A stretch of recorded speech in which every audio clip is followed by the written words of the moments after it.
नमस्कार दोस्तों, स्वागत है आप सभी का। पिछली क्लास में हमने बोर्ड का जो मॉडल पेपर दिया गया विज्ञान का, उसमें प्रश्न 16 तक कंप्लीट पढ़ लिया था। आज हम 17वें क्वेश्चन के बारे में बात करते हैं। वायवीय तथा अवायवीय श्वसन में क्या अंतर है। तो आप जानते हैं कि वायवीय श्वसन जो होता है ये ऑक्सीजन की उपस्थिति में होता है, जबकि अवायवीय श्वसन होता है ये ऑक्सीजन की अनुपस्थिति में होता है। दूसरी तरफ बात करते हैं, वायवीय श्वसन सभी प्रकार के सजीव प्राणियों में पाया जाता है, उच्च वर्ग के प्राणी, और जिनमें 36 एटीपी ऊर्जा प्राप्त होती है। और अवायवीय श्वसन होता है ये मुख्य रूप से श्वसन सूक्ष्म जीवों के अंदर पाया जाता है, जिसमें 2 एटीपी ऊर्जा जो है वो प्राप्त होती है।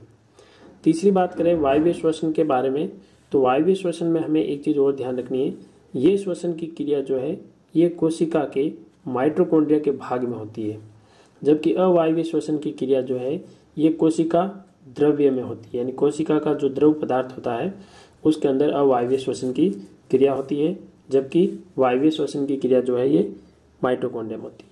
दूसरी बात करें, वायवीय श्वसन में जो ग्लूकोज होता है हमारे शरीर का, उस ग्लूकोज का पूर्ण रूप से अपघटन होता है। किसमें? वायवीय श्वसन में, क्योंकि वायवीय श्वसन उच्च वर्ग के सजीव प्राणियों में होता है, तो उच्च वर्ग के सजीव प्राणियों में ग्लूकोज होता है, ग्लूकोज का पूर्ण रूप से अपघटन होता है।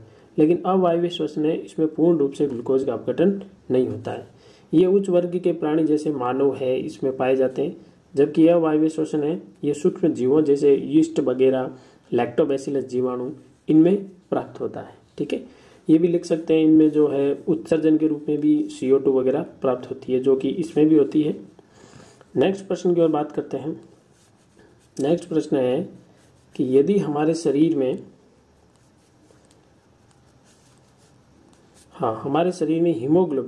हीमोग्लोबिन की कमी से क्या प्रभाव पड़ेगा। हीमोग्लोबिन आपको बता देता हूं कि हमारी कोशिका जो होती है शरीर की, उनको कहा जाता है RBC। ठीक है, लाल रक्त कणिकाएं। लाल रक्त कणिकाओं पर एक वर्णक पाया जाता है लाल रंग का, उसी का नाम है हीमोग्लोबिन। तो हीमोग्लोबिन का काम क्या होता है, ये ऑक्सीजन का परिवहन करता है, यानी O2 का परिवहन करता है, शरीर के प्रत्येक भाग तक ऑक्सीजन को ले जाने का कार्य करता है। यदि हीमोग्लोबिन की कमी हो जाती है तो हमारे शरीर में ऑक्सीजन को ले जाने की क्षमता कम हो जाती है, जिसकी वजह से शरीर का रंग जो है वो सफ़ेद होने लग जाता है, और इसी रोग को हम एनीमिया रोग कहते हैं। कौन सा रोग? एनीमिया रोग, जिसे रक्त की कमी का रोग भी कहते हैं। ठीक है, तो हीमोग्लोबिन की कमी से हमारा शरीर सफ़ेद पड़ने लग जाता है, ऑक्सीजन ले जाने की क्षमता कम हो जाती है, और दूसरी बात, शरीर में बहुत ज़्यादा कमजोरी आ जाती है, क्योंकि व्यक्ति को काम करने के लिए क्या चाहिए? ऑक्सीजन, और ऑक्सीजन मिल नहीं पाती है तो व्यक्ति कार्य नहीं कर पाएगा, जिसकी वजह से उसके शरीर में बहुत ज़्यादा कमजोरी आ जाएगी। आगे बात करते हैं, समजात और समरूप अंग किसे कहते हैं। देखिए, समजात का मतलब होता है कि ऐसे अंग जिनकी आंतरिक संरचना जो होती है वो तो समान होती है। आंतरिक संरचना यानी अंदर का ढांचा जो होता है हाथ का, वो एक समान होगा, कोई भी अंग हो सकता है वो, लेकिन उसके जो कार्य हैं वो अलग अलग होंगे। कार्य जो है वो अलग अलग होंगे। वापस याद रखेंगे, समजात का मतलब है आंतरिक संरचना तो समान होती है लेकिन कार्य अलग अलग होते हैं। जैसे पक्षी के पैर होते हैं, मानव के हाथ होते हैं, और अन्य स्तनधारी जो भी जीव होते हैं उनके पैर या हाथ होते हैं। इन सब की आंतरिक ढांचा जो होता है, आंतरिक संरचना जो होती है वो तो एक जैसी होती है, लेकिन इनके काम सबके अलग अलग। पक्षी के जो पैर होते हैं उनका काम अलग होता है, उड़ना होता है, ऊपर उठाना होता है उनको, जबकि मानव के आगे के हाथ विभिन्न प्रकार की गतिविधियों को करने में या कार्य करने में प्रयोग होते हैं। तो इनका आंतरिक ढांचा समान होता है लेकिन कार्य अलग अलग। तो ऐसे अंगों को कहा जाता है समजात अंग। इनके डायग्राम अपनी बुक में बने हुए, तो आप वहां से देखेंगे, 9th चैप्टर में है ये।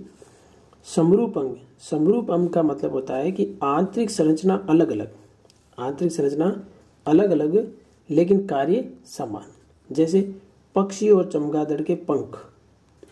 पक्षी और चमगादड़, इनके पंख जो होते हैं उनके कार्य तो दोनों के समान होते हैं। इसका भी कार्य उड़ने का ही होता है, इसका कार्य भी उड़ना, लेकिन जब इनकी आंतरिक संरचना देखी जाती है तो वो कैसी होती है? अलग अलग होती है। तो समरूप का मतलब होता है आंतरिक संरचना अलग अलग लेकिन कार्य समान।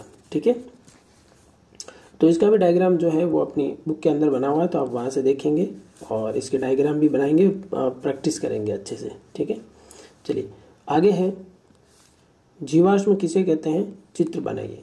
तो आपको पता है कि कोई भी जीव जंतु जब मिट्टी में दबकर कठोर हो जाते हैं, उनका शरीर सूख जाता है, तो इस प्रकार बनने वाली संरचना को क्या कहा जाता है? जीवाश्म कहा जाता है। ठीक है, जीव का अश्म यानी जीवाश्म कहा जाता है। तो जीवाश्म के जो चित्र हैं ये भी अपनी बुक में बने हुए हैं 9th चैप्टर में, तो आप वहां से देखेंगे इनको। अगला प्रश्न है, चुंबकीय क्षेत्र से आप क्या समझते हैं? चुंबकीय क्षेत्र किसे कहेंगे? चुंबक के चारों ओर का वह क्षेत्र जहां तक चुंबक के प्रभाव को महसूस किया जा सकता है। चुंबक के चारों ओर वह क्षेत्र जहां पर चुंबक के प्रभाव को महसूस किया जा सकता है, उसे चुंबकीय क्षेत्र कहते हैं। चुंबकीय बल रेखाओं की विशेषता लिखिए। अब चुंबकीय बल रेखाओं की विशेषता जो है, हमने मुख्य रूप से जितने भी नोट्स बनाए हैं और जो पीछे मैंने पाठ पढ़ाया है उसमें कंप्लीटली चुंबकीय बल रेखाओं की विशेषता लिखी हुई है कि ये चुंबकीय बल रेखाएं एक दूसरे को कभी काटती नहीं है, हमेशा N से S की ओर जाती हैं। तो आप जो चैप्टर नंबर 13 मैंने कराया है उसको जरा पढ़ेंगे। किसी धारावाही वर्ताकार कुंडली के द्वारा चुंबकीय क्षेत्र को प्रदर्शित करने का चित्र, तो ये भी मैंने 13वें पाठ में करा दिया, आप वहां पर जाके देख लेंगे। फिर आता है अगला प्रश्न, विद्युत मोटर किस सिद्धांत पर कार्य करती है? देखिए, विद्युत मोटर जो सिद्धांत पर कार्य करती है, तो आपको पता होना चाहिए कि हम उसके अंदर विद्युत धारा देते हैं। विद्युत धारा देने के कारण उसके अंदर चुंबकीय गुण उत्पन्न हो जाता है और कुंडली जो है वो घूमने लगती है। तो विद्युत धारा के चुंबकीय प्रभाव पर, किस सिद्धांत पर? विद्युत धारा के चुंबकीय प्रभाव पर, या विद्युत चुंबकीय प्रेरण भी कह सकते हैं इसको। विद्युत चुंबकीय चुंबकीय प्रेरण के सिद्धांत पर कार्य करती है मोटर। इसका आवश्यक चित्र, इसका डायग्राम जो है 13 चैप्टर में बिल्कुल साफ सुथरा बना हुआ है। और विद्युत मोटर के दो विद्युत मोटर जो होती है उसके तो बहुत सारे उपयोग होते हैं। घरों में हम पानी चढ़ाने के लिए भी इसका जो है प्रयोग करते हैं। विभिन्न प्रकार की मशीनों को चलाने के लिए भी इसका प्रयोग किया जाता है। यहाँ तक कि पंखे में भी विद्युत मोटर का ही प्रयोग किया जाता है। जल के विद्युत अपघटन की विधि लिखिए। देखिए, जल के विद्युत अपघटन की विधि में आप देखेंगे कि इस प्रकार का एक पात्र होता है, चैप्टर नंबर 1 में है। उसमें हमने 2 इलेक्ट्रोड लगा रखे हैं, एक कैथोड होता है, दूसरा एनोड होता है, और यहाँ पर इसमें एक बैटरी लगा रखी है। ठीक है, एक प्लस दूसरा माइनस। तो यहाँ क्या होता है, जल जो होता है उसका अपघटन हो जाता है। कैसे होता है? देखिए, ये है H2O, तो H2O का अपघटन कैसे होगा? H2 + O2। बैलेंस करने के लिए इस पर क्या करेंगे, यहाँ से 2 कर देंगे, यहाँ 2 कर देंगे, तो ये बैलेंस हो गया। तो यहाँ पर हाइड्रोजन गैस और ऑक्सीजन गैस बाहर निकलती है। तो जल जो है वो 2 अणुओं में टूट जाता है, हाइड्रोजन और ऑक्सीजन। इसी घटना का नाम है जल का विद्युत अपघटन। तो इसके रासायनिक समीकरण ये लिख दिए मैंने। इसका नामांकित चित्र जो है वो अपनी बुक के चैप्टर नंबर 1 में आपको मिल जाएगा। ठीक है, चलिए आगे बात करते हैं। अगला प्रश्न है, लोहे की कील को कॉपर सल्फेट के विलयन डुबाई जाए तो विलयन का रंग क्यों बदल जाता है? आवश्यक चित्र बनाइए। तो ये भी अपने फर्स्ट चैप्टर में डायग्राम बना हुआ है। इसका कारण मैं आपको बता देता हूँ। जब लोहे की कील जो होती है, यानी कि लोहा यानी Fe, उसको कॉपर सल्फेट के विलयन में डाला जाता है, तो ये जो फेरम है वो कॉपर को क्या करेगा, हटा देगा। ये विस्थापन अभिक्रिया है, तो क्या बन जाएगा, FeSO4 + Cu बन जाएगा। तो यहाँ पर जो कॉपर सल्फेट का हरा विलयन जो होता है वो फेरस सल्फेट बनने के कारण विलुप्त हो जाता है, इसीलिए विलयन का रंग बदल जाता है। ठीक है, आगे की तरफ पढ़ते हैं। बड़े प्रश्न आ गए। सिनेप्स किसे कहते हैं? देखिए, सिनेप्स किसे कहेंगे? एक तंत्रिका कोशिका। आप सभी जानते हैं कि हमारे शरीर जो है वो बहुत सारी तंत्रिका कोशिकाओं से मिलकर बना है। तो तंत्रिका कोशिकाओं में क्या होता है कि ये जो तंत्रिका कोशिका का जो इस प्रकार का डिजाइन होता है, तो इसका जो अंतिम सिरा होता है, ये वाला अंतिम सिरा आगे जाकर कोई ना कोई दूसरी तंत्रिका से जुड़ा होगा, जरूर या ना कोई एक न एक और तंत्रिका होगी। तो इसके जो बीच का स्थान है ये, इसे कहा जाता है सिनेप्स। यानी मैं ऐसा कह सकता हूँ कि तंत्रिकाक्ष के पीछे का भाग, यानी तंत्रिकाक्ष के आगे का भाग, जहाँ धागे नुमा संरचनाएं होती है, जहाँ पर विद्युत आवेग को और ज्यादा शक्तिशाली बनाया जाता है और आगे की तंत्रिका में भेजा जाता है, तो इसी स्थान को कहा जाता है सिनेप्स कहा जाता है। ठीक है, अंतःग्रंथन या सिनेप्स। तंत्रिका कोशिका न्यूरॉन के कार्य बताइए। तंत्रिका कोशिका न्यूरॉन के मुख्य रूप से 2 कार्य होते हैं। पहला कार्य क्या होता है, जितने भी अंगों से जाने वाले संकेत हैं उनको मेरुरज्जु और मस्तिष्क में पहुंचाना, और मस्तिष्क और मेरुरज्जु से आने वाली सूचनाओं को विभिन्न अंगों तक लाना। पहला काम तो हो गया विभिन्न सूचनाओं को मेरुरज्जु और मस्तिष्क में ले जाना और वहां से आने वाले संकेतों को वापस अंगों पर लाना। ये 2 कार्य मुख्य इसके हो गए। तीसरी बात, तंत्रिका कोशिका का नामांकित चित्र। तंत्रिका कोशिका का जो डायग्राम है या हमारे 7वें चैप्टर में बढ़िया साफ सुथरा डायग्राम बना हुआ है, तो वहां से आप देख लेंगे। अगला प्रश्न है, मस्तिष्क का कौन सा भाग शरीर की स्थिति और संतुलन का कार्य करता है? तो ये होता है अनुमस्तिष्क का एक भाग होता है मेडुला ओब्लोगेटा। मेडुला ओब्लोगेटा अनुमस्तिष्क का एक भाग होता है जो कि हमारी स्थिति यानी संतुलन का कार्य करता है, हमें सीधा खड़े रखने में मदद करता है। अनैच्छिक क्रियाओं के 2 उदाहरण दीजिए। अनैच्छिक क्रिया का अर्थ होता है जो हम अपनी इच्छा से नहीं कर सकते, जैसे हृदय का धड़कना, पाचन है ना, लार का बनना, रक्तचाप, ये सारे ऐसे काम हैं जो हमारे बस की बात नहीं है, तो अनैच्छिक क्रिया है। मानव मस्तिष्क का नामांकित चित्र, ये भी आपको 7 चैप्टर में मिल जाएगा। अब सुनिए अगला प्रश्न जो है वो 10वें पार्ट में से, इसको सुनिएगा। गोलीय लेंसों के लिए चिन्ह परिपाटी समझेगी। इसमें कुछ भी खास नहीं है, आपको बिल्कुल घबराने की आवश्यकता नहीं है। जैसे कोई भी लेंस या दर्पण होता है, ये लेंस बना दिया मैंने, तो इसमें आपको क्या ध्यान रखना, इधर की लेफ्ट हैंड साइड में जितनी भी दूरियां होगी ऐसे, ये दूरियां हमेशा माइनस में मापी जाएगी, और राइट हैंड साइड में जितनी भी दूरियां होगी ये प्लस में मापी जाएगी, और ऊपर की तरफ जितनी भी दूरियां मापी जाएगी ये प्लस में, और नीचे की तरफ जितनी भी दूरियां होगी वो माइनस में। ये 3-4 चीजें आपको ध्यान रखनी है। क्या कहेंगे, प्रकाशीय केंद्र या ध्रुव से बाईं ओर की दूरियां हमेशा ऋणात्मक मापी जाती है, दाईं ओर की दूरियां हमेशा धनात्मक मापी जाती है। मुंह के अक्ष के ऊपर की दूरी हमेशा धनात्मक और मुंह के अक्ष के नीचे की दूरी हमेशा ऋणात्मक होती है। यह चिन्ह परिपाटी है। फिर प्रश्न क्या कह रहा है, देखिए प्रश्न कह रहा है कि किसी अवतल लेंस की फोकस दूरी 15 सेंटीमीटर है, तो एफ आपको दे रखा है 15 सेंटीमीटर। तो किसी बिंब को लेंस से कितनी दूरी पर रखें कि इसका प्रतिबिंब लेंस से 10 सेंटीमीटर दूरी पर बने, यानी इसको कितना दूर रखें कि इसका प्रतिबिंब यानी वी आपको दे रखा है, वो भी दे रखा है 10 सेंटीमीटर। लेंस द्वारा उत्पन्न आवर्धनता भी ज्ञात करनी है। उत्तल लेंस द्वारा बनने वाले प्रतिबिंब के किरण चित्र बनाना है, जबकि f1 to f1 के बीच रखा। तो आपको यहाँ पर पहले u ज्ञात करना पड़ेगा, ठीक है। u ज्ञात करके हम क्या करेंगे, तीनों के बीच में अपने को संबंध पता चल जाएगा, और u जैसे आएगा हमें पता चल जाएगा वस्तु को कहाँ रखना है। तो इसके लिए आपको क्या करना है, अवतल लेंस है तो लेंस का फॉर्मूला लगा देना, 1/f बराबर 1/v माइनस 1/u। ये सूत्र लगा के आप इसमें से क्या निकालोगे, u ज्ञात कर लोगे, ठीक है। फिर इसकी आवर्धनता ज्ञात करनी है। तो आवर्धनता ज्ञात करने का फॉर्मूला होता है, देखिए आवर्धनता ज्ञात करने के लिए आपको क्या करना है, आवर्धनता के लिए आपको लगना m बराबर v/u। ये फॉर्मूला लगा देना, इससे क्या आ जाएगी, आवर्धनता आ जाएगी। v जो है वो हमें दिया हुआ है 10 सेंटीमीटर, और u हम यहाँ से फाइंड आउट कर लेंगे, ठीक है। इसके अलावा चिन्ह भी ध्यान रखेंगे, क्योंकि यहाँ पर अवतल लेंस है तो लेंस की फोकस दूरी जो होती है वो हमेशा माइनस होती है। अवतल लेंस की फोकस दूरी माइनस होती है, तो यहाँ f बराबर -15 सेंटीमीटर रखना आप, ठीक है। और जो वस्तु का प्रतिबिंब है वो प्रतिबिंब 10 सेंटीमीटर दूर बनता है, तो ये जो u आएगा v ये v प्लस का ही रखना आपको। क्यों, क्योंकि प्रतिबिंब हमेशा अवतल लेंस में बाईं ओर बनता है इस तरफ, इसलिए इसको प्लस ही रखना है। फिर v और u की वैल्यू रख देना, आवर्धनता आ जाएगी। फिर आपको इसी प्रश्न में किरण चित्र बनाना है। किसका बनाना है, देखिए ये किरण चित्र बनाना है आपको इस प्रकार। देखिए ये मैंने बना दिया, किसकी बात कर रहा है ये, उत्तल लेंस की। तो ये मैंने उत्तल लेंस बना दिया इस प्रकार, और ये मुख्य अक्ष है, ठीक है।